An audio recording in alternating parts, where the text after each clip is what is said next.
Hi, welcome to Peak Moment. I'm Janaea Donaldson. In the world of localization groups, some groups are out ahead of the rest of us, and I have a wonderful guest today that's part of that. I'm with Megan Quinn, who is the Outreach Director for the Community Solution, which is a project of community service in Ohio. Mm-hmm. Welcome to, we're in Oregon here. Very different? Oh, Being very here. different, yes. It's beautiful here. We like it. We like it here on the West. Well, you've been at this longer than a lot of relocalization groups, looking at this whole issue of peak oil and so on. And the exciting buzz around the community at this point is the film that you have just come out with. So tell us the name of it. Tell us what it was like doing it. Yeah, absolutely. We just finished producing The Power of Community, How Cuba Survived Peak Oil. And it's a project that's been going on for about 3 years in our organization of collecting research and going down there to film. And what we researched and found out about is that when the Soviet Union collapsed, Cuba lost half their oil overnight. So we're looking at what, the early 1990s? Right, late, early okay. 90s. All right. And what they've done since has been amazing. They've transitioned to all organic agriculture, developed urban gardens, renewable energy sources, some innovative transportation things. So we thought it was really critical to document what they're doing there and bring it back to the U.S. as we face our own peak oil crisis. So they're a model for us. Absolutely. Now, how long did it take you in the filming? You were part of the crew, right? Yeah. Yeah, we went down there in October of 2004 for 10 days to do the filming, and have been in post-production since, and we're glad to get that film out there into the world. And we've heard some great responses so far from it. It's being used in public screenings all around the country to raise awareness about peak oil, but also, give people some hope and some options for what they can do in their own communities. You're doing the right ingredients there, because if we give the news of peak oil, it's like, oh my God, the world's going to end. Right. And we really need, and people will stop and then stay in denial with that. So if you come and say, but look, there's a model here that's transitioned. It's possible for us. Absolutely. Now, there's certainly some different factors in their country than our country, right? Absolutely, yeah. So let's take a look at those, because those are some of the lessons we're going to learn from. They had a tough time for a while, which we might also. Yeah. What was that like and how long? Well, in the early 90s, it was a hard crash. It was an economic depression. Their GDP dropped by 1/3, and this is happening in a period of weeks, so it was really sudden for them. Malnutrition started being aroused. Their average calories were cut in 1/3. There were cases of blindness because of the malnutrition. So there were it was really a tough time for Cubans. So now they were on the they were doing industrial agriculture like we are in the United States. And so no oil, you can't run the machines, the tractors, all that. Exactly. Cuba was on the industrial path. They were on the Soviet path. So it just blindsided them. But they took action in their communities as individuals to survive. And they've took this series of steps that has led them really to a much more sustainable way of life. They now realize that they were going in the wrong direction before. So it's really amazing to see that turnaround in Cuba. And so if you were to describe the after, here they are. What are you finding in terms of health, agriculture, transportation, way of life? Calories. Absolutely. Well, their calories are back up to where they were before the crisis, but they're eating much more healthy food. They're eating, locally grown greens. In Cuba, basically, people ate pork, beans, and rice before the crisis, and now they're demanding all of these great vegetables and herbs and everything. So certainly their health has improved. They're bicycling more and they're walking more, so their health has also improved because of that. There's a lower incidence of heart attacks and lower cholesterol, that kind of thing. So that's been great. Also, just in agriculture, really agriculture has been their greatest accomplishment and their most sustained accomplishment since the crisis. 85% of their agriculture is now organic. Truly? Yes. That's remarkable. It is remarkable. And the key thing is they're growing food where people are. They're growing food in urban areas, in Havana especially, which is home to 2.2 million people. There's larger urban farms, as well as gardens on people's patios and rooftops, so they're just cultivating food wherever they are. Everywhere they can. Yeah. So on the gardens in town, just empty plots of land, is that, or are they state run? How does the government play into this? Because you've got a dictatorship there, right. And that's got some pluses and minuses. One thing about a dictatorship, it says, if we're all going organic gardening, we all go organic gardening. Yeah. So there's a different play with that than we might have. Certainly, yeah. And the government has done a lot of things to incentivize, which I'll get to in a moment, but at the beginning of the crisis, the government really couldn't do anything. Things were happening so fast, so what they did was actually relinquish more control to the local communities. Oh. So the CDRs, the block organizations in Cuba, actually identified plots of idle land within the community, cleaned them up, and formed urban gardens there. So it began from the people. Farms. It really came from the grassroots in Cuba. At the same time, the government really encouraged, they developed more research into organic agriculture and biopesticides and biofertilizers. Cuba's now exporting biopesticides and biofertilizers all over Latin America. The government is also, they called 2006 the year of the energy revolution. And they're going around to homes all around Cuba, and they're giving them fluorescent lights and more energy efficient appliances and educating them about it so that they can reduce their energy use even more. That is really, really exciting. Mm-hmm. So, what lessons would you bring back? What can you help bring us to? I mean, our Western way of life here. Yeah. What can you imagine for the American people? Well, the main thing that we in America, America is very different from Cuba. Sure. First of all, we're a much more individualized country. Right. In Cuba, was a greater sense of community and neighbor, and they were already there. Yeah, not only from their socialist past, but as an island nation that is continually under foreign domination, from the Spanish to the English to the U.S. So we don't have that same sense. Yet at the same time, if you go back a little bit more in our history, when we were predominantly, a community of small towns and small communities, that we did have that sense of a common vision as a community and helping each other and exchanging on the local level. So I think we have that. At the same time, we've come to this individualized mass consumption society. So perhaps our biggest challenge is learning how to relate with each other again and have strong local relationships. Face-to-face relationships, not face-to-tube. Yeah, face-to-tube, that's right. Or in our little metal boxes, all of us in our little vehicles, in our little isolated world, which is the plus and minus of what oil has given us. Certainly. The mobility, but on the other hand, the isolation for that. Mm-hmm. So that really kind of leads to the name of your project, Community. Yeah, the Community Solution. Absolutely. So what has your project been involved with, and what are you seeing happening in the movement broadly? Certainly. Well, our organization essentially proposes the fact that, peak oil actually might be a good thing because we're going to be going back more into local relationships and local exchanges and, out of our little isolated metal boxes and working together again. And we really think that that's the source of human happiness, that, consuming all of these fossil fuels and resources has not made us happy. So that's right, the happiness index. It's really been interesting to see. The wealthier that we're getting, at a certain point, it's like you can get more and more stuff, and you're not happier anymore. People are finding people, overwhelmed and overbooked and overscheduled, and the too muchness is sort of this could be the blessing in peak oils. Absolutely. Reduce that muchness and come back to human connections. Definitely. So we think peak oil is an opportunity, actually, to return to a much more better and fulfilling way of life, a healthier way of life, certainly.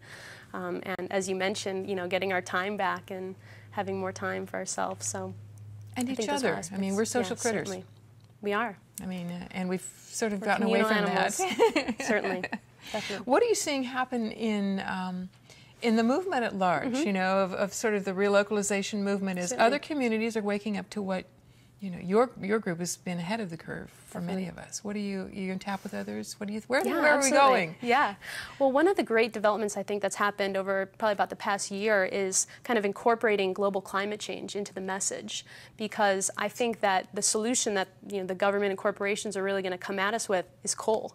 And coal would just be devastating for the climate. So I think that if we combine those two messages, it's a really powerful way to convince people that we need to start looking at our way of life and reduce our consumption and conserve and curtail our use of energy. I expect they will give us both big coal and big nuclear. Yeah. Now, big nuclear isn't going to feed the climate change problem, but it has a whole other raft of problems. Certainly. And it's not liquid fuels as well, which is... For sure. The challenge that we're facing. I mean, yes, we can do liquefied coal, but that's just not going to be. Well, that's another front we're going to have to face at that point. Yeah, certainly. So I see that as a really good development of the two movements kind of coming together. I also, peak oil is really getting out there. All among, government policymakers and lobbying organizations. It's kind of becoming a buzzword. Gore and Clinton and Robert Redford all dropped the peak oil phrase on TV. It's getting a lot of buzz. But at the same time, most of the environmental organizations that are working on peak oil or oil or energy issues are proposing this whole raft of alternatives that are going to be able to replace everything, so that the bottom line is people don't have to take action. And I think that's really it's a dangerous message that they're getting out there. When you're saying the environmental groups are putting out proposals for a whole bunch of other things. Yes, particularly biofuels is, I think, really coming out strong now from environmentalists. So that we can get ethanol, and that will handle it from corn, from sugar, whatever. Absolutely, and they cite the Brazil example, of course, and they've done amazing things. First of all, sugar is not what corn is, and second of all, the main issue to deal with is the soil depletion that causes. If we're continually extracting more and more of the resources out of the soil, it's just going to collapse even harder, and the soil crisis is getting to be just as bad as the oil crisis. There's part of the point is if it were only oil, right, then we could go to some of these other solutions. But it's also fresh water, topsoil, absolutely, our fisheries. I mean, we're the oceans, so we're looking at resource depletion all over in lots of levels. So the only single answer that sort of comes back to that is use less. Yep, absolutely, consume less, and live more locally. As you talk about. Which consumes less in its own way and nourishes more, actually, on different levels. That's a good point about the environmental community sort of having that sort of tact. So I really think we need to educate them and work with them, because right now they're really causing a lot of damage, actually, because when people learn about peak oil, they learn, oh, I don't have to do anything. Yes, and I can see that certainly a topic as daunting as peak oil plus climate change, the first response that I find from people is like, oh my God, carry on with my life. Somebody else will have to handle this. I'm just working to survive. Oh, yeah. So if it looks like the environmentalists have answers, if it looks like the government has answers, then we can stay in that hobbit hole. Yep. And I'm not sure the message is out that we can't sustain those biofuels. I mean, the veggie cars, the people are getting excited about biodiesel. So is that the same as you're thinking about with the ethanol and the sugars and so on, that also is not sustainable? Absolutely. It's not sustainable. And really, there's no combination of alternatives that's going to allow us to continue consuming as we have been. And, even if there were alternatives, does that justify our use of them? Is this making us happy? So what is the purpose of consuming these fuels? And is it giving us what it promised? And I don't think so. I think there's a better way. The better way. Yeah. So part of what you're shaping is what's that vision of what's that better life on the other side? Where we're more connected, where we're more local, where things are slowed down and we have time again. Right. People responding to that? Are you finding people changing their behavior? Oh, yeah, everywhere. Because of that message? Definitely, especially in these localization movements. And that's really what inspires me, is seeing people that make those changes in their life and are more happy for it. Seeing people start gardening and getting to know their neighbors. It's wonderful, and there's been amazing work that's going on. At the same time, people coming together in their communities to start educating the greater community, and taking action there, because I think it's both important to make the changes in your own life and then work at the community level. We're finding that it's a walk your talk place. Yes, right? Definitely. That's part of it. The other thing, and part of why it struck me, I think why I got on board to work with peak oil, is that I think climate change is the big issue. That's the big one. That's the big wild card here. But peak oil is going to hit everybody. Yes. It's going to, regardless of your stripes, regardless of the flags, your church, whatever, we're all going to feel it. Yeah. And of course, the poor are going to feel it first. Yes, so I'm concerned for that community, which does lead me to ask, what are you finding are the topics that people don't want to talk about, what they don't want to face? Well, that's certainly a key one. Inequity, both nationally and globally. I mean, there's countries all around the world that are already facing peak oil because they can't afford the fuel. Right. And Fidel Castro actually recently said in a talk that no Latin American nation can pay $100 for a barrel of oil. So nobody can afford it. Nobody can afford it. And we're at, what, 60 or 70 now? Exactly. So it's going to, as it gets worse, what it's going to be is if we try to maintain our consumptive level, then it's essentially taking fuel from the poor people. And for them, they're not wasting it like we are. You know, for them, the loss of oil is the loss of the water pump. You know, it's the loss of the basic electricity that keeps them alive. So it's a huge social justice issue as well.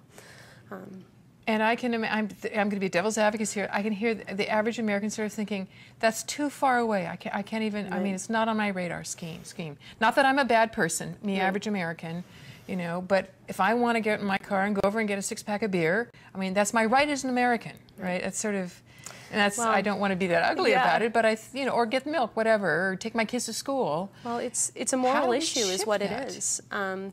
And another thing I wanted to mention is the role of religion. I was going to say the churches. I mean, it's a moral issue. It's certainly a moral issue, both from the standpoint of, you know, taking fuel from the poor people around the world, as well as from future generations, as well as the damage that we're doing to the environment and the other species. So it's a very powerful moral issue. And as things get worse, religions could play a role for either good or for bad. So that's something I think that we all need to be aware of and to start working within to get the message out there. I just had this sense, as you just said, that just now they may be a critical tipping point for attitude here in America, given how strong the faith community is, as we've seen in our recent elections. They have a real pivotal role. I was heartened to meet a man in Salem who's doing green development. Zero energy development. So when we have to do development, he's doing sort of mixed use, all the right kinds of things. And as a Christian, was very pleased to have a minister at a very, very large church in Idaho who's talking about, who sort of stepped forward in his denomination to say, we need to be keepers of God's green earth. And it sounds like the whole congregation, which is thousands of people, were on board. So I find that heartening news, even though I haven't yet personally. And I would ask you that. Have you stepped into any of the church communities and begun to share that message? And what kind of responses are you getting? Well, I've primarily been with like the Quakers and the Unitarian Universalists. So already churches that have a strong social justice component to their spirituality. So I haven't tried maybe the more challenging ones, but as well as the Catholic Church, actually, there's a lot of really progressive elements within the church that are starting to look at this issue. So how much would Jesus consume? Yeah, right. How many barrels of oil would he use a year? That would be fun to say. This is Jesus' ecological footprint if he were here in 2006. That'd be an interesting project for somebody to work on. What other kinds of topics are sort of not okay to talk about here? I'm wondering others that you've thought about? One that comes to mind is the issue of farming and food. And I know our country has had this kind of backward look at farmers, like they're all, you know, stupid rednecks, you know, all the derogatory words that we use. But the fact is, people are going to have to start getting involved in agriculture. I estimate somewhere between 25 and 50% of the population is going to be engaged in agriculture in some way. Whoa. I mean, if you take away tractors, what you have to replace it with is human labor. I mean, you can use animal labor, but you also need humans to take care of the animals. That's right. And we need more land to take care of the animals, to grow food for the animals as well. And so, yes. That's a big percentage, 25 to 50. Now, I realize that, at the beginning of the 1900s, it was about 50%. Is that where we were? About 150 years ago. Okay. It's about 50%. Right now we're about 2 or 3%. Right, because we've got all those mechanical slaves. Exactly. We've replaced people with oil. And so we've got this challenging prospect of how do we make a couple of tough things look appealing, be inviting, have incentives, look both consume less. I mean, that sounds like, you know, totally against the American way, and come back to farming, come back to working with your hands, because we've moved from blue collar up into an information technology world, right? Where most people really aren't producing anything of real value. You know, it's all this in your head and on the computer, but what do you eat? What sustains you? So people are going to have to be more engaged in directly sustaining themselves, which is how humans have been doing it for millions of years. And I understand sort of historically something like 80% we're working at farming and growing to be able to support the remaining 20% of the warriors and priests and lawyers and kings and the clerics. And I think there's still going to be specialization. I mean, I don't think everybody's going to have to be a farmer, but at some level, at some level of a backyard garden or of your own, food processing and preserving. People are going to have to take responsibility for their food. We have a long way to go on that. We had a come home to eat event at in our community and got to hear from a panel of about 12 farmers, CSA, fruit growers, ranchers, grass-fed beef. And what we learned is only one of them was making it on just their farming. And he said that the $3 they earned extra last year, they went out and spent on a dinner out. I mean, joked about that, but it's like not a lot. Well, we're going to have to start taking care of our farmers more. In Cuba, a farmer has a higher wage than an engineer or a scientist. Wow. They're really honored and respected in Cuban culture now. We have a turnaround to do. And to make it inviting to young people. That was one of the issues, is that our average age is older, and that knowledge and wisdom they've gotten, and some more that they will need to grow if it's not mechanized. Yes. Then what are we going to use for organic methods of pest control or disease control or that sort of stuff? We got a lot of knowledge to keep. We do, and a lot of new innovations I think will come with a resurgence of new farmers and new minds that are working with the issues of farming. So I think it'll be a period of great innovation in the next few years as we take all these steps to adapt to a post-peak oil reality. How do you? We've got only about 6 minutes here, and it's like, I want to make sure. Do you have a sense of how that our timing might shape up? I'm thinking about the young people needing to learn that farming and where we get the programs and whatever to do to make that transition.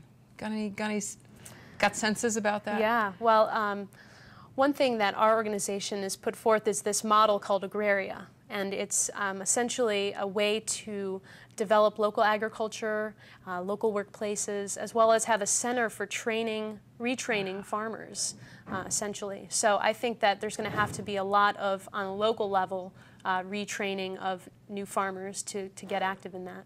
And I don't really know how things are going to go. Nobody can. I'm not a prophet.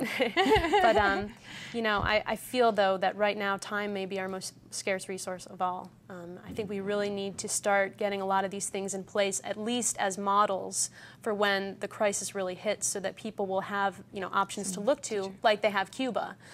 So I'd really like to see some communities in the U.S. become models for that transition.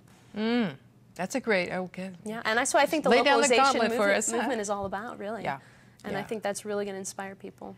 I think that people are feeling there's a sense of how to do that, and there's a whole lot of space between here and there and accomplishing that. Absolutely.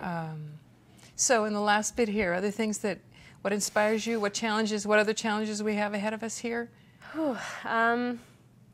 Well, I think one of the challenges is media, and that's what's so great about your program, is that you're really putting out really relevant, important information for people in the peak oil community. And we have this horrific media in our country that is just bombarding people with constant messages about consuming, and really is aiming to mislead people so that they don't shake up the reality and change their way of life. And consume less, essentially. So I think we need to think about those issues and how we can get through to people. And part of it is on the more grassroots level in our communities, but I think we also need to think about how we can be coordinating in the future.